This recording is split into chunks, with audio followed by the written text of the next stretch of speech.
Injil Yesus Kristus yang ditulis dalam kitab-kitab Injil maupun Injil dengan Injil-Injil lain yang dikhotbahkan, yang dituliskan, yang diberitakan, diajarkan oleh para pengajar, para pengkhotbah secara khusus contemporary preacher. Saya awali dengan membaca 2 Timotius pasal 4 ayat 2 sampai yang kelima. Ayat 2 dan 3, beritakanlah firman, siap sedialah baik atau tidak baik waktunya, nyatakanlah apa yang salah, tegurlah dan nasihatilah dengan segala kesabaran dan pengajaran, karena akan datang waktunya orang tidak dapat lagi menerima ajaran sehat, tetapi mereka akan mengumpulkan guru-guru menurut kehendaknya untuk memuaskan keinginan telinganya yang gatal. Mereka akan memalingkan telinganya dari kebenaran dan membukanya bagi dongeng, tetapi engkau kuasalah dirimu dalam segala hal. Sabarlah menderita, lakukanlah pekerjaan pemberita Injil, dan tunaikanlah tugas pelayananmu. Dari teks ini saja ada dua, yaitu false preacher and genuine preacher. False preacher dan genuine preacher. Because there is ada genuine gospel or true gospel, and also ada false gospel. Maka kalau ada Injil palsu, maka ada pengkhotbah palsu, berarti ada jemaat palsu. Kalau ada Injil sejati, Injil yang benar, Injil yang sesungguhnya, berarti ada penginjil yang sesungguhnya, dan ada orang-orang yang diinjili, yang dimenangkan oleh Injil yang sesungguhnya. Baik, Bapak Ibu, ada kesenjangan. Masalah yang melatar belakangi buku ini bertolak dari fakta perubahan dunia dan juga berimbas atau berimpact kepada perubahan gereja, sehingga dunia berubah, gereja berubah, dan perubahannya perubahan yang sangat mendasar oleh karena perubahan worldview, bukan perubahan pakaian, bukan perubahan kulit, tapi perubahan cara pandang, worldview, yang pada hakikatnya menolak semua dasar, standar, dan tradisi. Dan di dalamnya, syarat muatan kebenaran-kebenaran ada, kebenaran matematis, kebenaran saintis, kebenaran teologis, kebenaran filosofis, ditolak oleh postmodern worldview. Dan akibatnya, sehingga gap antara Injil Yesus Kristus dengan Injil gereja-gereja tidak semua pengkhotbah, tidak semua pendeta, tidak semua dosen, tidak semua. Paling tidak masih ada lah yang genuine, yang tidak mau berkhotbah karena diatur manusia, tapi hanya mau berkhotbah karena benar-benar tunduk pada kebenaran firman Tuhan, apa adanya firman itu secara tekstual dipahami dalam terang Roh Kudus dengan prinsip-prinsip hermeneutika, biblical hermeneutics yang dapat dipertanggungjawabkan. Gap semakin lebar antara Injil yang ditulis oleh Matius, Markus, Lukas, dan Yohanes dengan Injil yang dikhotbahkan oleh Yohanes, pendeta Yohanes, oleh pendeta Markus Lumintang, oleh pendeta Lukas Tampu Bolon, dengan penulis Injil Markus, Lukas, sudah ada kesenjangan yang makin lebar. Nah, ada 5 kesenjangan yang saya kumpul yang saya tuangkan dalam bab 1 buku teologi dalam buku Injil palsu dalam gereja.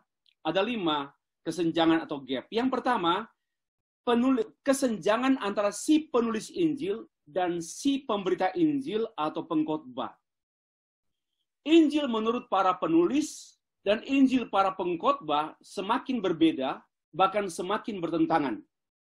Ya, semakin berbeda. Nanti Dr. Tong akan membahas tentang Injil in the postmodern times, dan saya juga sudah melirik tulisan Dr. Darmanto yang membahas mengenai penginjilan pada abad 21, dan semuanya bersinergi. Maka itu saya menegaskan bahwa Injil Yesus Kristus yang ditulis oleh Matius, Markus, Lukas, dan Yohanes berbeda, sudah berbeda, bahkan bertentangan dengan Injil yang dikhotbahkan oleh para pengkhotbah kontemporer pada abad permulaan abad 21 ini. Pengkhotbah abad yang ke-21 ini ya sama dengan yang ditulis oleh Paulus dalam 2 Timotius pasal 4 ayat 2 sampai 3. Mereka berusaha untuk menyampaikan Injil dalam upaya memuaskan jemaat. Jadi tujuannya ya making people happy. Ya, membuat orang senang, dipuaskan. Dan mereka mencocok-cocokkan khotbah mereka dengan kebutuhan jemaat atau keperluan jemaat. Dan mereka mencari pengkhotbah-pengkhotbah yang memang suka, yang memang yang mempunyai kemampuan untuk mengorek kuping mereka yang gatal. Ya, itu itching ear dalam 2 Timothy chapter 4 yang suka, artinya isapan jempol yang happy. Mereka suka mendengar pengajaran yang syarat entertainment, syarat dengan pemuasan keperluan kepentingan manusia. Hermeneutika masa kini fokus on what lies in front of the text. Itu pendekatan synchronic hermeneutics, di mana siapa yang ada di depan teks. Ya, who is in the front of the text? Who? They are who are reading. Mereka lain sedang membaca, and they who sustain, support, who is the reading, who is a reading. Siapa yang sedang baca? Maka teks itu ditentukan oleh pengkhotbah dan oleh jemaat sesuai dengan keperluan. Itulah gambaran para pengkhotbah yang makin menjauh, makin ada gap yang jauh antara Injil yang ditulis oleh Matius, Markus, Lukas dengan para pengkhotbah masa kini. Pengkhotbah dan jemaatlah yang menentukan arti teks sampai sesuai dengan keinginan, bukan berdasarkan pada maksud penulis. Itu eksegese loh. Maka itu hamba Tuhan yang tidak sekolah teologi, ya, saya berkata kurang bertanggung jawab kalau tidak belajar. Oke, you have no time untuk pergi ke sekolah teologi. Tetapi harusnya belajar sendiri dengan pendeta atau dengan hamba Tuhan secara bertanggung jawab. Tidak betullah hamba Tuhan tanpa belajar teratur Alkitab bisa mengatur jemaat. Pasti tidak mungkin. Kami saja yang belajar teologi betul-betul bergumul mengenai ketepatan istilah, ketepatan meaning, ketepatan maksud dari teks. Bagaimana mereka yang juga hanya asal-asal kuliah, asal gelar. Benar-benar dipakai setan daripada dipakai Tuhan.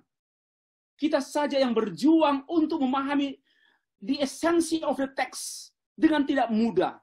Gali the original text from Hebrew and Greeks. Itu pun kita betul-betul bergumul, masih perlu diperiksa dengan komentari-komentari para ahli yang lain. Tapi sekarang cenderungnya terlalu banyak pengusaha yang bertobat, mau bersaksi, nggak belajar teologi secara bertanggung jawab, nggak belajar Alkitab secara bertanggung jawab. Tetapi karena modal banyak mendirikan gereja dan mengatur gereja dengan kerusakan teologi. Dan apa yang terjadi? Banyak kepalsuan yang terjadi. Bapak Ibu, mohon maaf, sarkastis, saya sudah capek 7 tahun ini mengungkapkan hal yang sama. Injil menjadi berorientasi pada pemenuhan kebutuhan, penyelesaian masalah lahiriah. Injil dimaterialisasikan. Karena itu setiap hari Minggu, pengkhotbah senantiasa bicara solution maker. Christ is a solution maker. Semuanya demi penyelesaian masalah.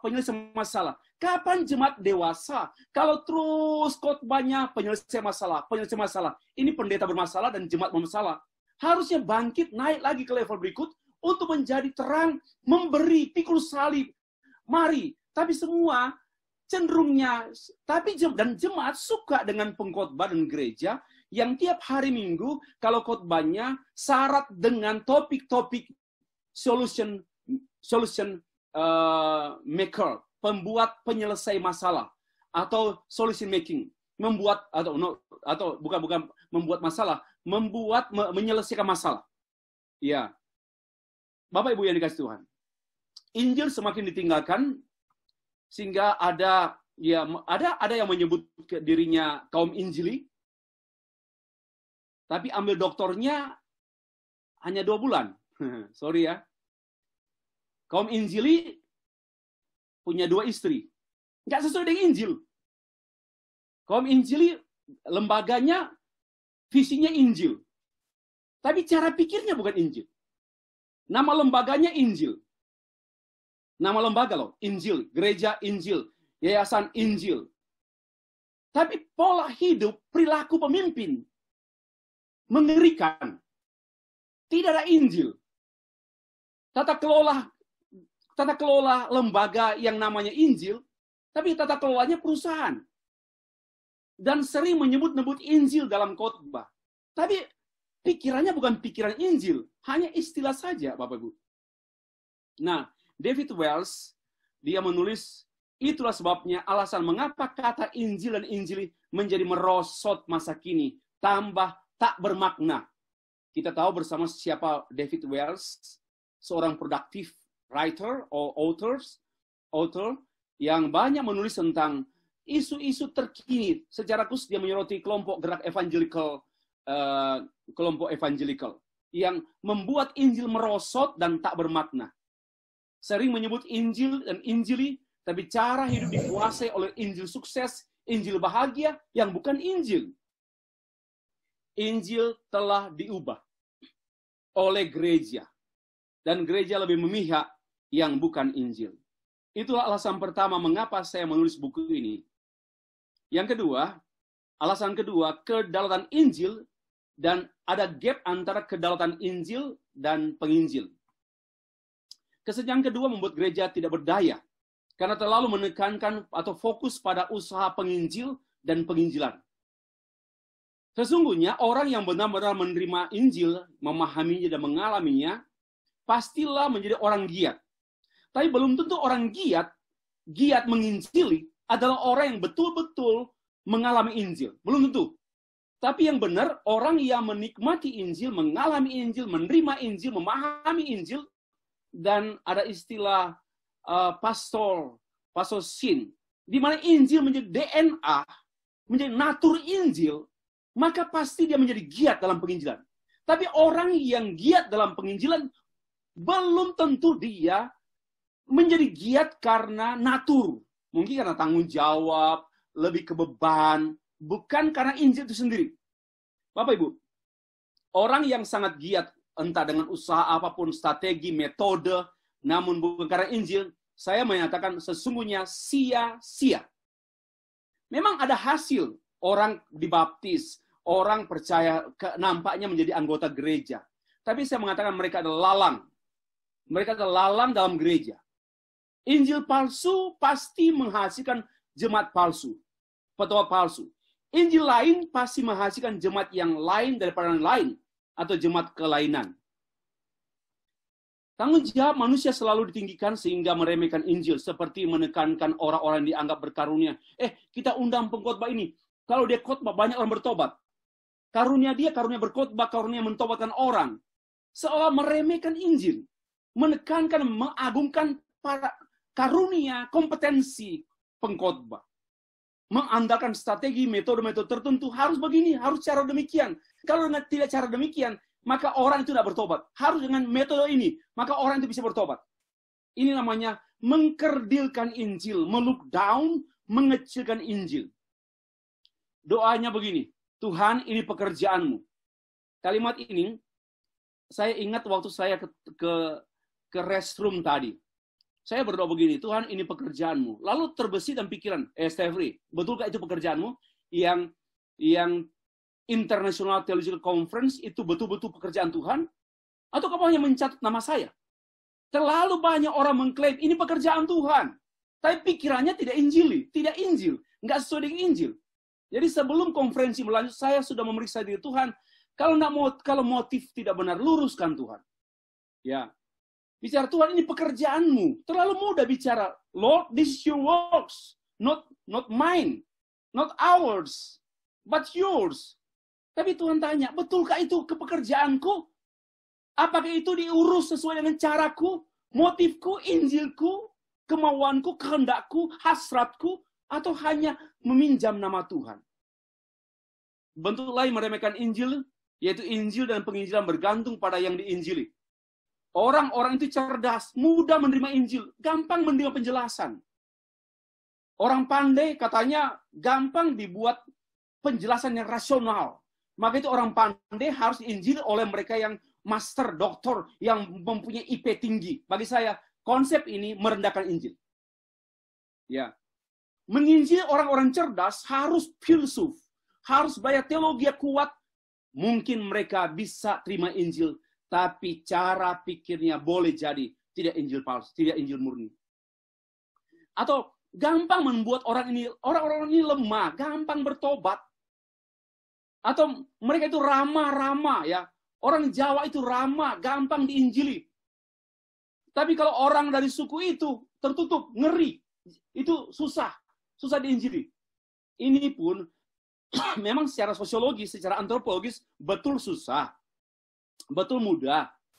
Tapi secara teologis, kita memahami bahwa sebenarnya not depend on orang-orang yang diinjili, tetapi depend on the gospel who has a powernya Allah. Ya, ini penting sekali untuk kita simak. Ya, lanjut, karena hanya ini, tolong ingatkan saya berapa menit lagi. Saya nggak pakai jam. Yang ketiga, Injil sederhana dan Injil kompleks. Alasan yang ketiga, mengapa saya menulis buku Teologi Injil Palsu dalam gereja, Injil Palsu dalam gereja? Injil itu pemberian terbesar, cuma-cuma dari Allah, karena itu tidak seorang pun yang mampu menerima. Perhatikan ini. Tidak seorang pun yang mampu menerima pemberian Allah. Pemberian Allah terbesar kok kita gampang terima itu? Tidak mungkin. Berat sekali, impossible. Nobody can understand. Nobody can open his mind and his heart without God's grace. Tanpa anugerah Allah. Karena itu, Injil itu tidak bergantung pada usaha manusia, metode, cara, strategi. Melainkan pada anugerah Allah. Sebagaimana Injil itu adalah anugerah Allah, maka orang yang terima Injil pun karena anugerah Allah. Nah, sayangnya Injil itu memang sangat sukar, tidak seorang pun memahaminya. Karena itu, karena sukar, banyak orang berusaha untuk menyederhanakannya dengan diagram-diagram sederhana. Ya, diagram-diagram yang sederhana. Pengertian yang sederhana. Bagi saya, yang sederhana harus penjelasan. Tapi pengertian tidak boleh menyusut. Pengertiannya berat. Bagi saya, pengertian Injil berat sekali. Sukar. Jangan disederhanakan. Bahasanya bisa disederhanakan dalam rangka penjelasan. Tapi understanding-nya, itu tidak bisa disederhanakan. Ya, Injil itu rumit. Ya. Saya mengatakan, Injil itu rumit. Nggak cukup IP 4,0 untuk jadi penginjil. Nggak cukup. Melampaui otak, melampaui standar. Injil itu sangat-sangat rumit. Itu Injil. Bapak Ibu yang dikasih Tuhan. Nah, menyederhanakan Injil demi efektivitas pemberitaan, ya bagi saya merupakan upaya mengkerdilkan Injil. Ini yang saya sebut dosa guru sekolah minggu. Di gereja-gereja banyak guru sekolah minggu berdosa dan berani buat dosa. Nggak belajar Alkitab secara teratur, mau ngajar sekolah minggu. Bagi saya ini padahal awal gereja itu dari children ya, Sunday school itu peletakan dasar yang mesti mendasar, yang fundamental. Tapi ya diajar oleh guru-guru yang hanya pandai nyanyi, nggak belajar Alkitab secara teratur. Harusnya sarjana teologi. Mulai sekarang, guru sekolah minggu, keluarlah dia. Jangan mereka yang belum belajar teologi. Harus yang belajar minimal sarjana muda teologi. Bahkan seharusnya sarjana teologi. Mereka lah yang layak menjadi guru sekolah minggu. Yang nggak belajar teologi, jangan mengajar sekolah minggu. Merusak anak sekolah minggu, merusak sekali. Bagi saya mengajar anak sekolah minggu lebih berat daripada mengajar nenek-nenek atau mengajar orang dewasa. Ya, karena itu kecelakaan para guru-guru yang nggak belajar ini hanya pandai nyanyi, yaitu mereka sederhanakan Injil. Injil hanya diagram dua kata, dua kalimat, dua gambar, disederhanakan. Inilah artinya mengkerdilkan Injil. Kaum Injili yang bersemangat dengan penginjilan, yang telah menyediakan Injil, ini yang paling kuat, paling nampak di lapangan. Mengajarkan Injil. Memang sangat mudah dan cepat membuat orang berdosa, mudah bertobat dengan Injil yang disederhanakan. Tetapi ya, minta maaf, Injil palsu. Dan mereka akan bertobat seolah-olah bertobat. Tapi 2 bulan kemudian, 2 tahun kemudian, kawin cerai. 2 tahun kemudian, kumpul kebo. 2 tahun kemudian, 3 kali gereja. Why? Because they receive the false gospel. Ya, karena disampaikan, disederhanakan. Sorry, mari bertanggung jawab. Injil itu paling rumit di dunia. Yang paling celaka, gereja-gereja aneh. Pemuritan, materinya Injil. Kasihlah kepada mereka yang tidak sekolah, yang pena tua, pena muda, diakon, mengajar pemuritan. Kenapa? Sederhana tentang Injil. Injil sering dilihat hanya materi pemuritan. Ini mengkerdilkan, meremehkan Injil. Injil bukan hanya materi pemuritan, tapi materi utama gereja from the beginning until the end. Makanan utama. Bapak Ibu, contoh-contoh ya.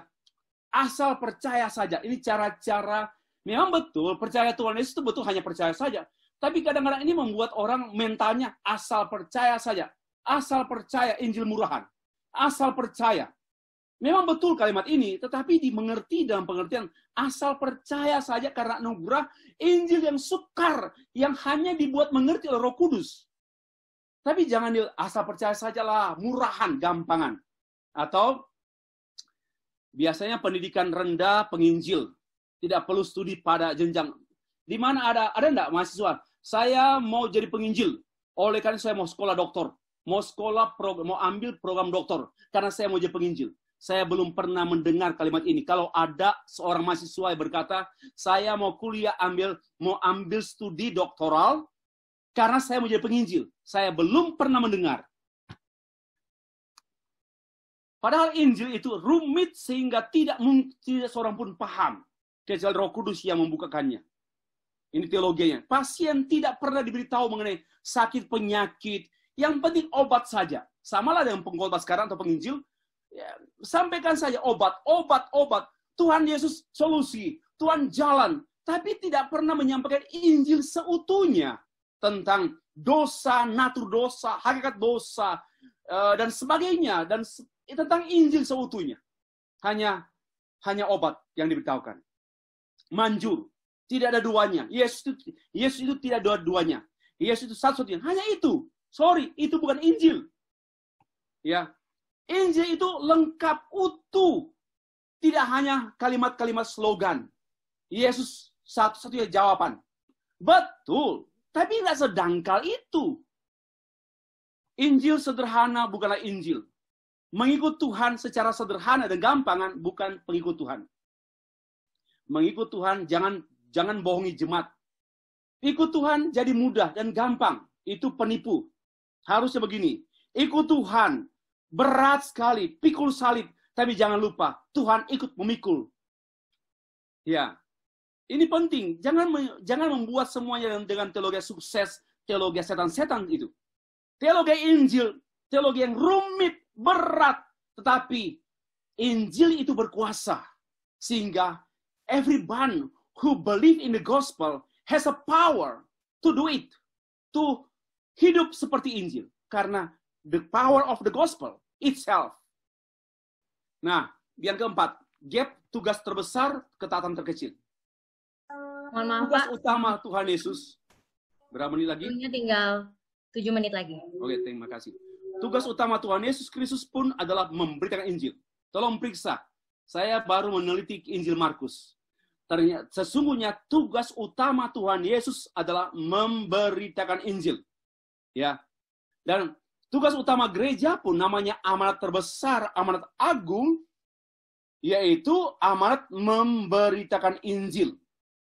Tugas terbesar dari Tuhan yang Maha Besar, yaitu memberitakan Injil. Rasul Paulus sendiri mengatakan, Karena jika aku memberitakan Injil, aku tidak mempunyai alasan untuk memegahkan diri, sebab itu adalah keharusan bagiku. Celakalah aku jika aku tidak memberitakan Injil. Memberitakan Injil tugas terbesar. Sorry, saya tidak meremehkan konseling. Konseling penting, tapi nggak terbesar. Sorry, pastoral saya tidak menyepelekan, sangat penting. Tapi memberitakan Injil adalah terbesar. Kalau dalam pastoralnya dia sangat syarat dengan pemberitaan Injil, itu bagus. Menjadi guru SD, SMP, SMA, kalau tidak memberitakan Injil, biasa saja. Tugas terbesar adalah memberitakan Injil.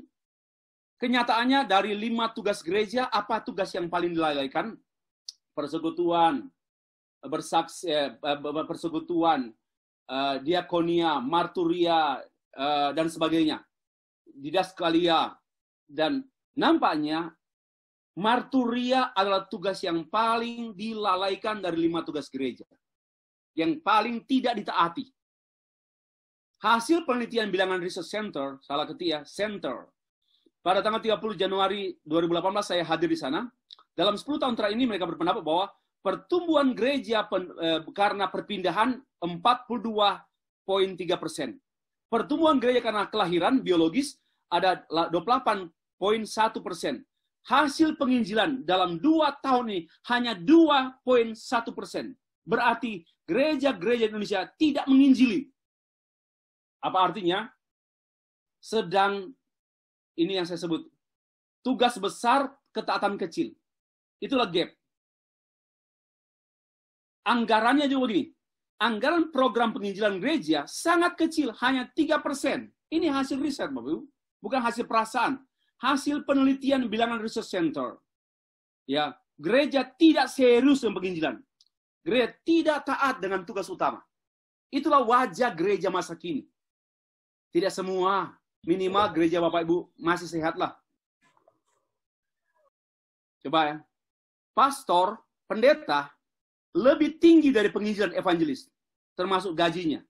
Saya mau tanya, di mana di gereja Bapak Ibu si evangelis gajinya tinggi-tinggi? Nggak ada, kasihan. Dan lagi pula hanya 2 tahun, setelah itu jadi pendeta lagi. Sudah tidak menginjili. Ini aneh gereja, berabad-abad gereja aneh-aneh. Karena betul-betul tidak menghiraukan tugas terbesar, tugas utama, yaitu pemberitaan Injil. Yang terakhir, tugas dia terbesar. Ada kalimat begini. Ini kalimat dalam buku saya, Injil Palsu dalam Gereja, halaman 445. Organisasi gereja yang tidak hidup sesuai dengan Injil bukanlah gereja. Dan gereja yang tidak memberitakan Injil bukanlah gereja. Sebab gereja itu ada karena Injil. Dan gereja itu ada untuk Injil. Kalau salah protes. Ya, kalau saya punya kalimat ini salah, protes lah. Bakar buku saya. Sekali lagi, organisasi gereja yang tidak hidup sesuai dengan Injil. Sorry, bukan gereja. Gereja yang tidak memberikan Injil, ya sorry to say, bukan gereja. Why? Karena gereja itu dari Injil. Dan gereja itu untuk Injil. Ya. Terakhir, persiapan dan aksi. Banyak program, kegiatan, pelatihan, seminar, konferensi, termasuk konferensi kita ini, tetapi sedikit aksi penginjilan. Many programs, many activities, many trainings, many seminar and conference, but just a little bit action in dalam penginjilan. Itu realitas. Setelah menyelesaikan sarjana teologi, lebih ironis lagi, sarjana master misiologi, hampir tidak bersentuhan dengan Injil dan penginjilan. Gelar-gelar sarjana, nggak menginjili. Gelar-gelar master misi, nggak menginjili. Inilah gap yang nyata. Akhirnya, teologi tanpa penginjilan adalah mati, dan penginjilan tanpa teologi kosong. Dari buku Injil Palsu dalam Gereja, halaman yang kelima, bagian awal. One more time. Teologi tanpa penginjilan adalah mati, dan penginjilan tanpa teologi kosong. Penutup. Kelima kesenjangan inilah yang telah membuat gereja tidak berdaya, menjadi serupa dengan dunia, karena kehilangan Injil. Saya sejak Februari Maret yang lalu bergumul. Pada waktu pandemi COVID-19 ini menyerang dunia, saya mencermati kok nampaknya gereja dan dunia kok sama-sama senasib ya. Dan sama-sama bandel juga. Ya, sama-sama bandel, mau berjuang, mau beribadah, berjemaah, agak bandel.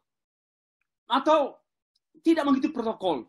Tidak nampak keunikan gereja yang dikuasai oleh Injil di era pandemik. Tidak cara lain selain kembali kepada Injil Yesus Kristus. Itulah tujuan buku Injil palsu dalam gereja ditulis. Kembalilah kepada Injil. Terima kasih.